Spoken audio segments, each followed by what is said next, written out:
अस्सलाम वालेकुम। तो आप सब बच्चे इंशाल्लाह बिल्कुल खैरियत से होंगे। तो जैसा कि आपको मालूम है, हम कश्मीर जो आपके निसाब में नज़म है चकबस्त की दी हुई, हाँ वो आज हमें पढ़ना है। उसका हम आज पहला बंद जो है वो पढ़ेंगे।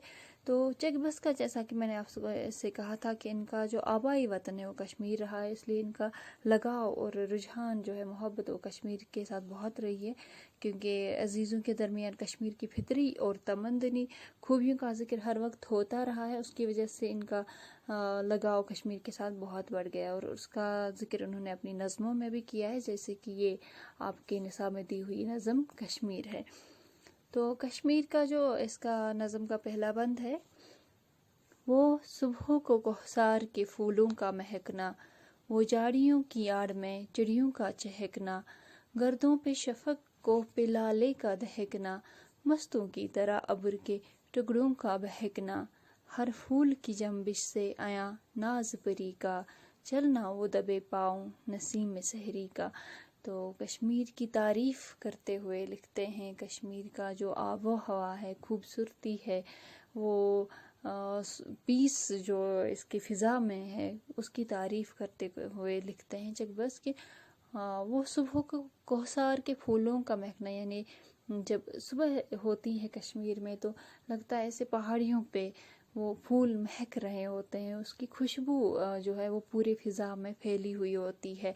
वो जाड़ियों की आड़ में चिड़ियों का, और सुबह जब ये जाग जाता है इंसान तो चिड़ियों की वो चहकना, चिड़ियों का चहकना है, वो झाड़ियों की आड़ में, यानी झाड़ियों में छुपे हुए उनका चहकना, गर्दों पे शफक को पे लाले का दहकना, मस्तों की तरह अब्र के टुकड़ों का बहकना। गर्दों, ये शफक की लाली जो होती है वो सुबह उस फ़िज़ा को इतना खूबसूरत बना देता है। कोह पे लाले का दहकना, लाला यानी गुले लाला फूल का यहाँ पे है, उसका वो दहकना यानी उसका खिलना, मस्तों की तरह अब्र के टुकड़ों का बहना, वो जो अब्र के टुकड़े होते हैं आसमान पे वो ऐसे फैले होते कि लगता है ये बहके हुए हैं, जैसे ये इतने मस्ती में बहके हुए हैं। हर फूल की जंबिश से आया नाज परी का, जंबिश यानी हरकत, और हर फूल को देख के, उसकी हरकत को देख के ऐसा लगता है कि जैसे कोई परी यानी नाज नखरे करके चल रही है, ऐसा उनकी तरफ देख के लगता है। चलना वो दबे पाओ नसीम सहरी का, वो नसीम सहरी यानी सुबह की वो खुशबूदार जो हवा होती है, जो धीमी धीमी हवा होती है, उसका वो धीमे धीमे से चलना इतना खूबसूरत मंजर पेश करता है कश्मीर का। और ये चीज़ सिर्फ कश्मीर में हो सकती है और कहीं नहीं हो सकती है। तो ये पहला बंद था जो आज हमने पढ़ा। आज के लिए इतना ही पढ़ेंगे, इंशाल्लाह बाकी हम नेक्स्ट वीडियो में पढ़ेंगे।